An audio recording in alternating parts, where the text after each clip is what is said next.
Welcome back to Attitude, Effort, Results presented by Teamwork Online and the Clubhouse. You guys are going to hate me today. We got a fun one today. This one is titled Do Hard Things. Do hard things. So the objective of today is to call people out and to give you a wake-up call, to give myself a wake-up call. This is me talking to me. It is time today to get better. If you're on the treadmill, if you're driving to work, driving to class, whatever it is, and you are unable to take notes, perfect. Keep listening. We'll keep rolling, right? If you can take notes today. I'm going to go through a lot of information. I'm going to call you out a couple different times. I'm going to call myself out a couple different times, and we're going to have some fun. Because guess what? It's time to stop being soft. Transparently. It just is.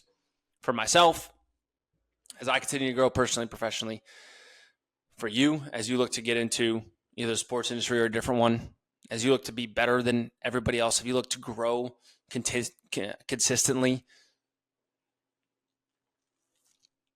if you don't want to be challenged and think deeply today,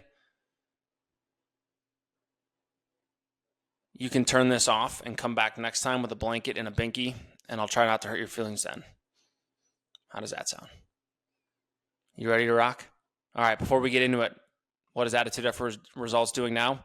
We're hiring another person, because why not? Let's put some more on our plate, which we're going to talk about today. Let's be uncomfortable a little bit. Let's be in a space where we can help others consistently. How are we doing that? We are hiring another individual for our sales team, which grows our sales team to 3 plus Hunter and I. This guy's name is Ethan Stout. He's a killer. He's an absolute killer. He's going to do 2 virtual internships here coming up. We are going to get him ready to be one of the elite individuals in this industry specifically.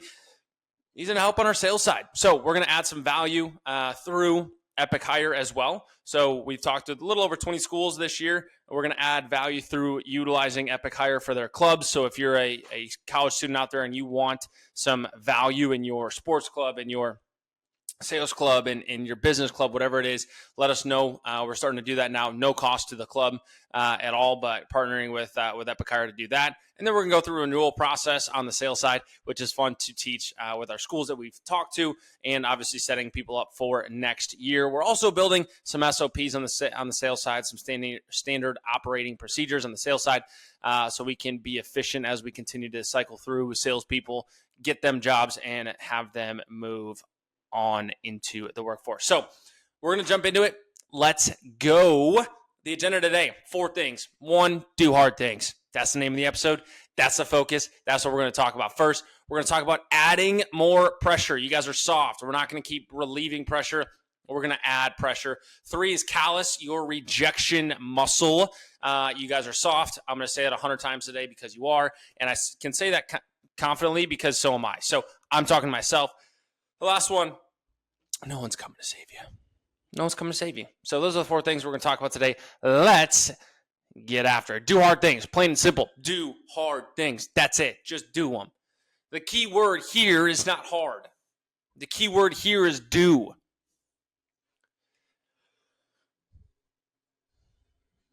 Do hard things. This was on my mirror for an entire 2 months to start the calendar year, because I needed to do harder things to make my mind, my subconscious, my body realize, like, listen, we're not getting out of this situation. We're going to get through this. So you can either figure out a way how to do it or find somebody who does know how to do it, because we're in this situation. We're not moving. We're not leaving. Do hard things and do them consistently, because it trains your subconscious mind that your mind now knows that you're willing to go the extra mile. Once you do hard things consistently, all of a sudden you get in a hard spot. You get in a spot where you're like, oh, it's 4:30 and I want to go home from work at 5. And your mind's like, oh, snap. Guess what? Everybody wants to get out of here at 5 today. I'm just going to turn on another gear. I'm going to be here till 6, and I'm not going to be here till 6 because it's a timing thing. I'm going to be here till 6 because I got more stuff to do. And guess what? Everybody doesn't want to do hard things and call people at 4:30. Guess what? I'm going to go do it for an hour and a half. And you're going to trick your mind into thinking like, dude, once I get in that situation, boom, let's go. Here's a story. Here's a fun one. I take cold showers every morning that I lift. Really cold showers. As cold as the water gets here. Showers with cold water last about 3 minutes. I think I'm pretty cool because I do cold showers. And they suck. They're not that hard anymore. They were really hard to begin with. I'm like, I do hard things consistently. So I take cold showers. The thing about a cold shower is your whole body's not submerged in it. My cousin, Sam Wilmot. What's up, Sam? What's going on? Love you, brother. Him and I are on the same wavelength, goal-oriented individuals, always looking to get each other better. We go out to go see him in February, which was not the greatest decision I've ever made in my life because I really don't like cold weather. And we chose to go to Minnesota in February. But that's okay. It was to see great people. We did that. We actually had a decent time. Actually, a really good time. Sam does cold plunges, ice baths every morning. I'm like, dude, I take cold showers. I do hard things. I can do an ice bath. It's just the same temperature of water, just more of it. I can do that. So the whole time we're going there, I know I'm going to do this ice bath Saturday morning. We're going to go get a lift in. We're going to jump in the ice bath. I'm like, dude, I'm watching ice bath videos. I'm like, these guys are kind of just doing it. It can't be that hard. Same temperature water. We go work out Saturday morning. We come back. The ice tub's there. Sam takes 2 large bags of ice, throws it in there. Water's like 50 degrees. I'm like, dude, 50 degrees? That's not even that cold. I can do this. And Sam's like, oh, you want to touch the water, feel it out? I'm like, no, I do hard things. I can get in this ice bath. And I'm not going to trick my mind into freaking out about it being cold because I'm going to do this regardless because I do hard things. I'm going to get in this tub. It's the same thing with you guys like starting a social media page. You don't need to watch the video of yourself 45 times because you're going to post it. It's going to be posted, so just do it. Do the work. If you know you have to make 100 phone calls today, just start calling. You don't have to research every part of everybody. You don't have to research every part of the company. Just do it. You know you have to do it. Just do it. A goal of yours is to go to the gym more consistently. You don't have to research and learn and look at videos of doing workouts. Just go do it. You want to learn how to cook? You could read 1,000 cookbooks and watch cooking videos. How about we just go test trial a couple things right now? Just go do it right now. So I'm staring at this ice bath, right? I'm like, dude, 50 degrees? Come on. He checks the temperature. He's like, oh, it got down to 48. I'm like, okay, cool. 48, not that cold. He gets in. He's like, hey, how long you want to do it? Like 10 minutes? I was like, hey, I've never done this before. Let's just start with 5. 5 minutes seems pretty easy. I sit in the cold shower for 3 minutes. Can't be that much longer. Like, let's just do 5. He's like, all right, cool. He jumps in first, times himself. We have a normal conversation. Just like he dunks his head under the water. We have a normal conversation for 5 minutes. Didn't even know the timer went off. He's like, okay, cool, done. Gets out, puts his towel on, good to go. I'm like, dude, that was real easy. Look at him. I'm like, I do hard things. I can do this. He's like, all right, like dip your head under the water, like get going. I'll time you for 5 minutes. We'll have a conversation. I'm thinking, this ain't going to be that hard. I do hard things all the time. Whew. Ladies and gentlemen, let me tell you, it sucked. It was terrible. I was in the worst pain of my entire life. The only ever time, I actually took a little bit to think about the pain that I was feeling when I got in there. When I got in there, my feet froze immediately. Froze. Like frozen bricks. I was in a battle for my life, shivering like no other. And my body was like, run, run, run, run, run. You know that fight or flight muscle? Yeah, it was like flight. Get out of there. See you later. No fighting here. Get out of that cold tub. And I stayed in as long as I possibly could. And guess what? I conquered it, ladies and gentlemen. I did 90 seconds. 90 seconds. And I got out of the tub. And I am debating on whether posting it or not because I'm in just my compression shorts, so I'm not really comfortable yet about putting that out in the world of just me and my compression shorts. I don't think you guys need to see that. I am on the floor, curled up in a ball, laying on the towels, not crying. I wasn't crying because I was freezing and I thought I was dying. And I laid there in pain for a good 2 or 3 minutes. And I was very challenged in that moment because I come up here and sit here and tell you guys, like, sit in the well. When life sucks, sit down in the well. And I heard my own voice in my own podcast at that time saying, you better not get out of this moment without finding something that is important. You need to sit in this moment and feel the pain that you are feeling right now because you are going to grow. And I sat there for minutes, didn't wrap the towel around me, nothing. I just sat there. Actually, I laid there because I was in immense pain and I couldn't move my body. And I sat there, and unfortunately for my body, great for my mind, unfortunately for my body, in that moment, my mind said, guess what? Guess what, mother? Like, guess what? You're going to get back in that thing. The only pain, I actually sat there for a little bit and I figured out what pain I was feeling. It was the same pain I had when I was in Miami when Callie had to rush me to the hospital because I literally thought I was dying at 3 a.m. Same pain. Only felt it twice in my life. I thought I was dying both times. You might be like, oh, that's dramatic. No, I was real. I'm a German farm town kid. I don't have pain a lot, and I pushed through it a lot. That was one of those times where I was like, I think I'm going to die. Like, my limbs are going to fall off. That's how cold it is.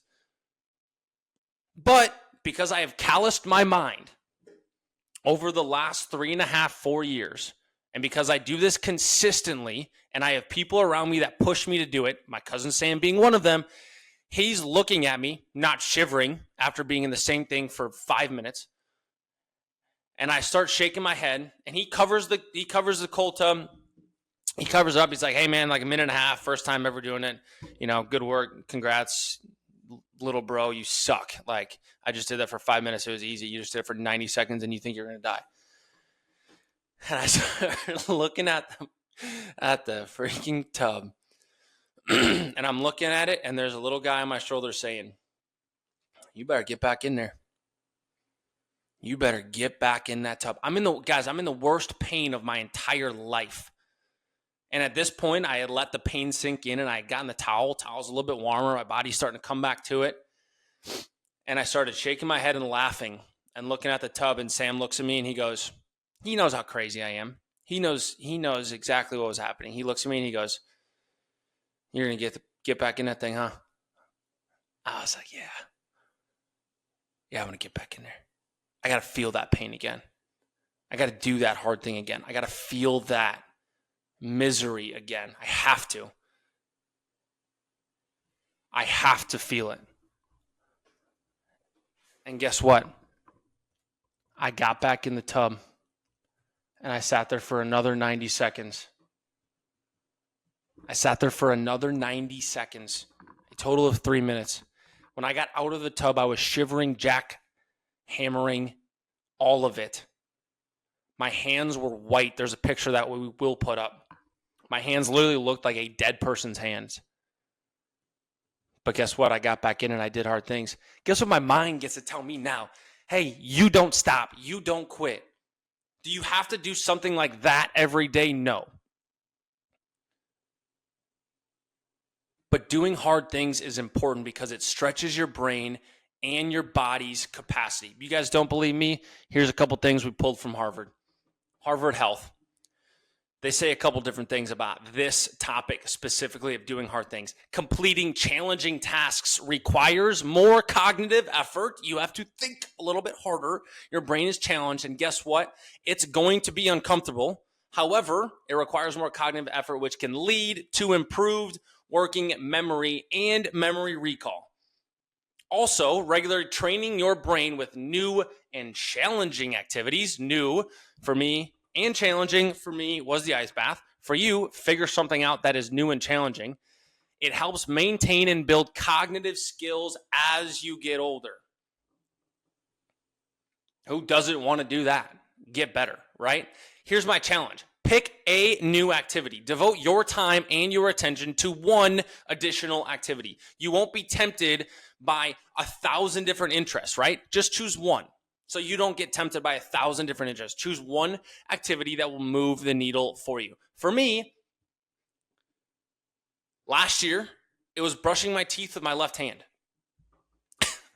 You're like, oh, this dude just went from dying in a cold bath, a cold tub, to brushing his teeth with his left hand. Like, those are completely different. No, I didn't say you had to do it a physical new activity that challenged you. I didn't say you had to do a new physical thing that made you feel like you were going to die or that turned your hands white. Actually, they were kind of like yellow, like a dead person. Do a new activity that challenges your cognitive function. Brushing your teeth with the opposite hand, I promise you, challenges your cognitive function. Because your brain's like, whoa, dude. For 27 years, you've been doing one thing. One thing twice a day, brushing your teeth with your right hand. What are we doing with your left hand? And your brain's like, I don't know what's going on. Well, guess what? You find new neural pathways when you challenge yourself and you stick to it. It can be as simple as brushing your teeth. It was tough on my brain to figure it out when I started, but guess what? It's pretty easy now, and I don't even think about it. I just brush my teeth with my left hand every single night. Don't even realize it anymore. And guess what? As soon as I conquered that, I'll go try something else. That's actually right after I conquered that. I was like, well, that was pretty easy. Took a couple months to do it. Now I started cold showers. Well, guess what? Now I can't get out of the shower without my mind being like, hey, dude, you got to go cold. You have to. Right? Go sign up for a class. Classes are a good way to learn basic skills, right? A new activity, especially one that requires specific skills, painting, music, art, whatever it is. Go to a class. Get around other people that are trying new skills as well. Schedule practice time. Not great at making sales calls, not good at, watching film, not good at wrapping ankles, whatever it is that it's your skill, not good at Excel spreadsheets because you're in finance yet. Schedule practice time. Don't focus on the amount of time that you're practicing, but rather just do it consistently. Devote time that you can, schedule time block. Be firm with your commitment. Schedule it. And then the most important word that we've talked about today, do it. Just do it. Should we get Nike to sponsor us? Just do it. Do hard things. Just go do them. Challenge your brain. Challenge your mind. I guarantee your mindset will change as well. Because guess what? Doing hard things is very uncomfortable. To the point of death for me. That's a little dramatic, but still. You know what happens when you get uncomfortable? You grow. Is that not what we want? Is that not what this podcast is about? It's about growing and getting better? Actually, it is. That's exactly what it is. Growing, getting better, and being elite.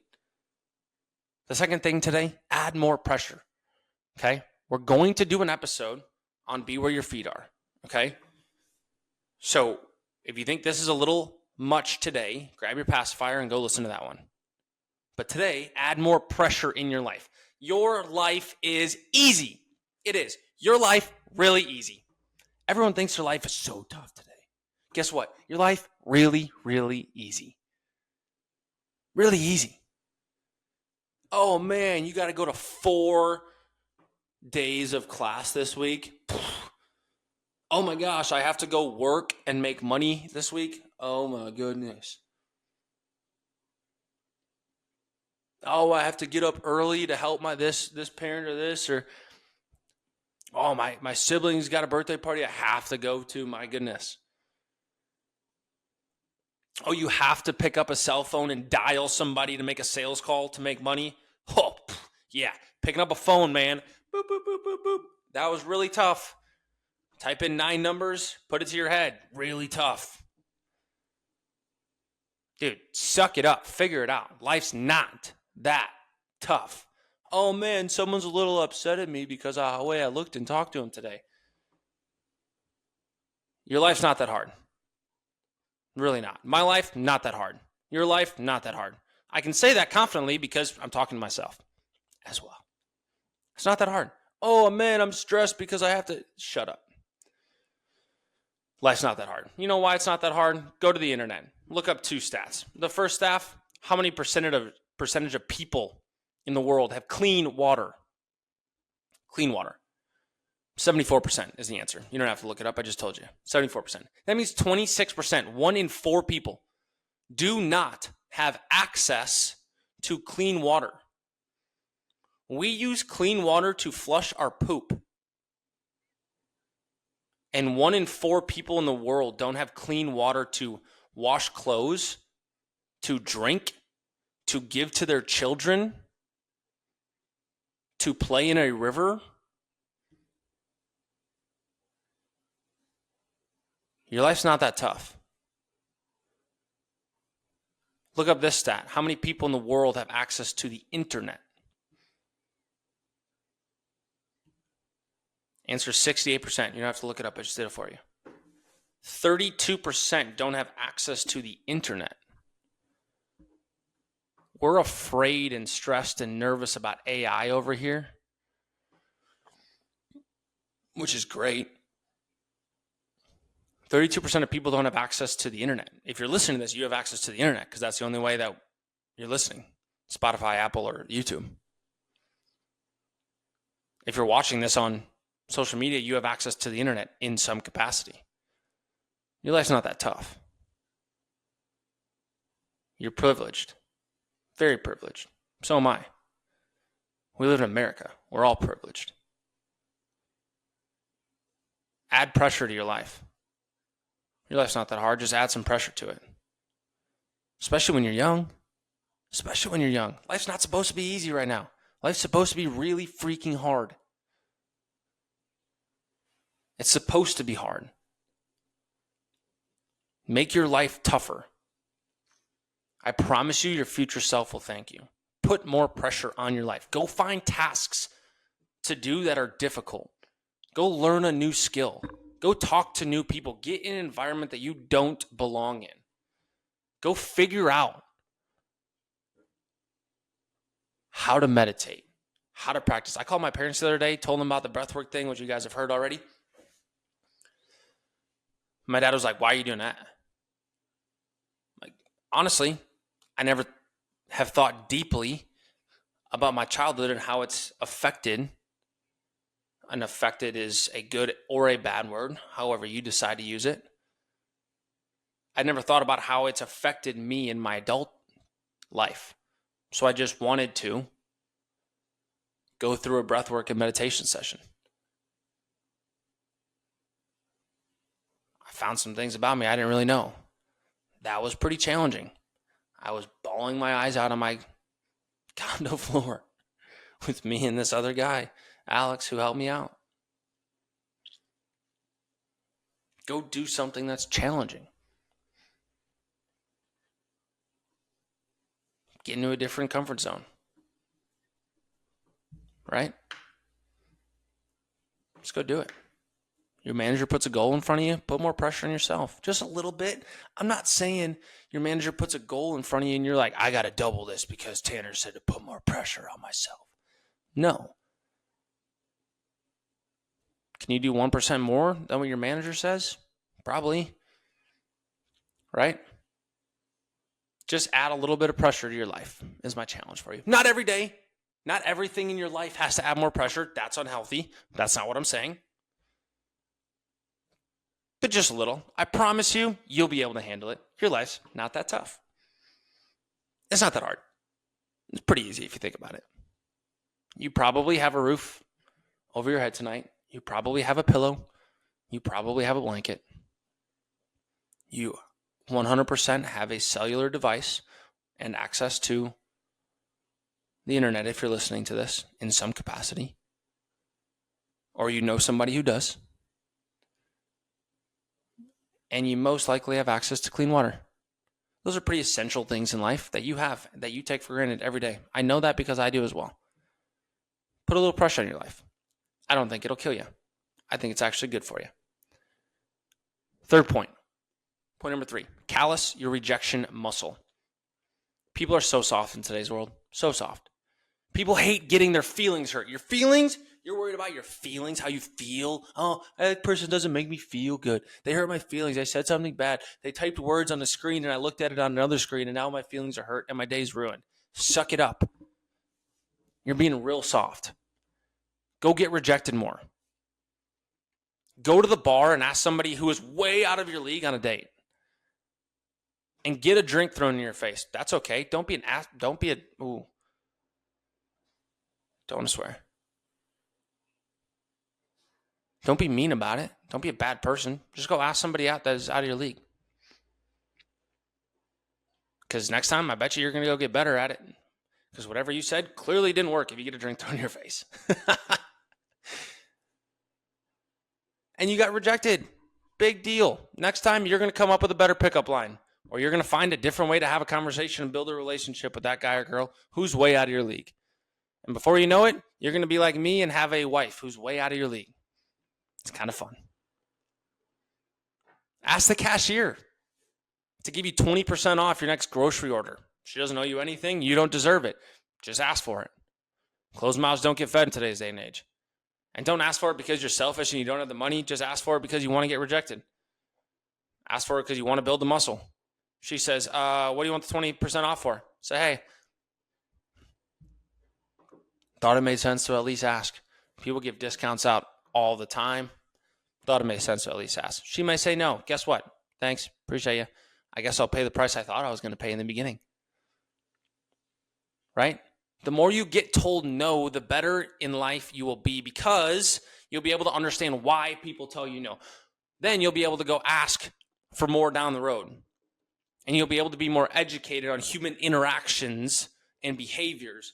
You'll become more resilient. Resiliency is something hiring managers around the country are begging for in today's day and age. Why does this matter? Because the passion, the goal of this podcast, this platform, this business, this coaching business that we have is to help people get from where they are to where they need to go. Where they need to go is a job, is a career path, is a passion that they have and want to work in. They don't want to be doing a regular 9 to 5. They want to be doing something they're good at. Well, guess what? If you build your resiliency muscle, you're going to be further ahead than most. Right? And now you can reframe rejection. You can reframe rejection as a learning opportunity rather than a personal failure. Because rejection is not failure. Guess what? Rejection actually is the start of the selling process. When somebody says no, boom, now sales starts. Because otherwise it's just order taking in sales. Right? Rejection is a learning opportunity, not a personal failure. And when you understand that, you're going to be able to ask for a lot more things in life, and your life will be richer. Not in money, maybe in money. That's what you want. But your life will be richer than most. Callie and I have had beautiful experiences in Flagstaff and Sedona that we've stayed at gorgeous houses for absolutely $0 because I've asked people if I could stay at their house, their personal house. I've asked individuals, hey, can I sleep in your bed? Not with you, that's weird, but at your house. Can my wife and I vacation to your house for a weekend?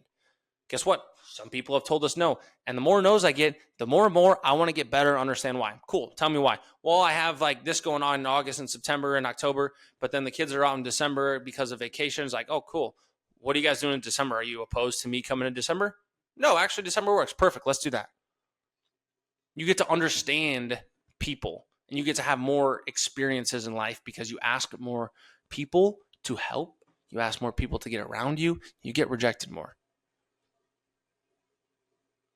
In sales, if you win 3 to 4% of the time, you're a Hall of Famer in this business in entry level. If you win 3 or 4% of the time and you have better leads, that's not good. But at entry level, if you win 3 or 4% of the time, you're a Hall of Famer. Go get rejected. Understand that you're going to get rejected. Most things in life are truly a numbers game when it comes down to it. It's all about reps, right? Think about the people who are getting better in their aspect of life. Yeah, maybe not, maybe though. Maybe they've been more gifted. Maybe they have had opportunities that you haven't had. Maybe. That might be a thing. But guess what? Maybe they have a little more talent than you. But it boils down to is they have consistently just done it for longer than you. Eric Sudol said this a year and a half ago when I had him on the podcast, who's now the CRO, Chief Revenue Officer of Tepper Sports in Carolina. You know how many CROs there are in the NFL? 32. That's it. He's one of 32 people in the entire world who has that role. And he says, hey, sometimes you just put your head down and go to work. You just end up being the one holding the rope at the end of the day. You might not even know how you got there. All of a sudden, you're just like, I'm the only one holding the rope. There's 50 of us holding this rope. And then 3 years later, there was 20. And then 3 years later, there was 5. And now we're 15 or 20 years later, and it's just me just kind of sitting here holding it. Because you're consistent, right? I listened to a podcast the other day. The guy lost a $200 million real estate deal. That number doesn't compute in my head right now. I don't know what that's like, sitting across the table and being like, I want to purchase a property, or it was, at this point it was a portfolio, for $200 million. And the guy's like, no. And he's like, dang it, I wish I could have given you $200 million for this deal. That number doesn't compute in my head currently. We have 3 properties right now, and I still have absolutely, that doesn't compute in my head. I don't get it at all. TSMC, if you don't know what TSMC is, they're one of the biggest semiconductors companies in the entire world. They're putting $100 billion into the Phoenix area. So is Apple. Apple's building a $100 billion facility here. Those numbers don't compute in my head. I don't get them. They don't make sense to me. $100 billion is monopoly money to me. So when I hear them, I don't run from them anymore. I start asking people why that type of company would invest that type of money. What's the benefit of them doing it? What's the ROI that they're looking for? Who are they selling to? What are their vendors that they're purchasing from? What consists of that $100 billion? Where's it going? Who's it going to? Where's it coming from? Right?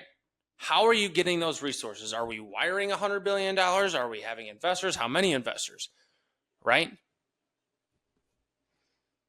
Guess what? I'm going to get rejected on some of those questions because some people aren't going to know. Maybe I ask 10 of them. Maybe I get one answer. Well, guess what? The next time I have a conversation, I sound more educated. If I get one of those answers, I can sound a little more confident when I ask the next question. And that's what it's about. Get rejected more so you can have a more fulfilled and a quote unquote better life. All right, I'm almost done here. You guys ready? I mean, we still rolling here. We still rolling. We're having a good time. All right, so let's do this. Let's go into point number 4. Nobody's coming to save you. Nobody's coming to save you. Do something. Even if it's wrong, just do something. Something is better than nothing. This dream of a rescuer coming to save us makes it passive and powerless. And, I need somebody to come and save me. Powerless. We are solely responsible for our own well-being. Solely responsible. It's just us. And we cannot rely on others to rescue us from difficult situations. We can't do it. We got to take action of our own problems, achieve our own goals. Because here's what it teaches. It teaches us to be individually responsible for what we're doing. I might go get help from other people, and other people might let me down in the same regard. But I have to be responsible for my actions. It also gives us empowerment. It's a call to take control of our own life and implement positive changes that we see fit. And then the third is how to face reality. Guess what? Your life's not that hard. Sometimes life itself can feel difficult, but it encourages us acknowledging the fact that we cannot rely on others to solve our problems because nobody is coming to save you. Mama isn't there to hold your hand. Not happening. She's not there to make your boo-boos go away anymore. Guess what? You're an adult. Most people here are adults listening to this. And if you're like, oh no, I'm in college, I'm not an adult yet, you are. Figure it out. Start looking that direction. Go be in front of everybody. Run the race from the front. Run the race from the front. You don't need to care what other people are thinking about you or, oh man, I hope other things. No, go do hard things. Go do hard things and lead from the front because guess what? Once you lead from the front, now you can be like, yo, come on, let's go. This is kind of fun up here. We're having a little bit of fun. Let's do this together, right? All right, last thing. We cannot do an episode that is called Do Hard Things without putting a David Goggins quote in there. If you don't know who David Goggins is, I've said this multiple times. If you don't know who people are, stop living under a rock and go look him up. He is a absolutely psychopath, certified psychopath. He's really crazy, and he's awesome because of it. So here's a quote from him. David Goggins, one of the best. Gosh, I can't believe I'm quoting him on the podcast. This is cool. All right. He says, a lot of us surround ourselves with people who speak to our desire for comfort. People would rather treat the pain of our wounds and prevent further injury than help us callous over the wounds and try again. Whew, isn't that the truth? He keeps going. We need to surround ourselves with people who would tell us what we need to hear, not what we want to hear. But at the same time, not make us feel like we are up against the impossible. Surround yourself. That's where his quote ends. Now this is Tanner Natsky talking again. Unless you think it's still really cool, then it's David Goggins, and we can go from there. Surround yourself with people who push you. Surround yourself with people who are doing things currently that are harder than you. Go get people on your side that make you grow and do hard things. Today we talked about doing hard things, adding pressure to your life, callousing your rejection muscle, and then the understanding that nobody is coming to save you. Listen, share this episode with somebody who needs it. Follow our social media. Again, Kyron and the entire social team are phenomenal. I might be bringing another person on to do that because you guys are asking for it. We need some help there as well in terms of just getting content out because you guys love it. Share it. Tell people about it. I love you guys. I really, really do. Let us know your thoughts on the website, attitudeffortresults.com. Let us know when you guys want to do one-on-one. Again, I'm the same person here as I am there, and so really excited to dive deeper in that. Let's inspire others and continue to grow together.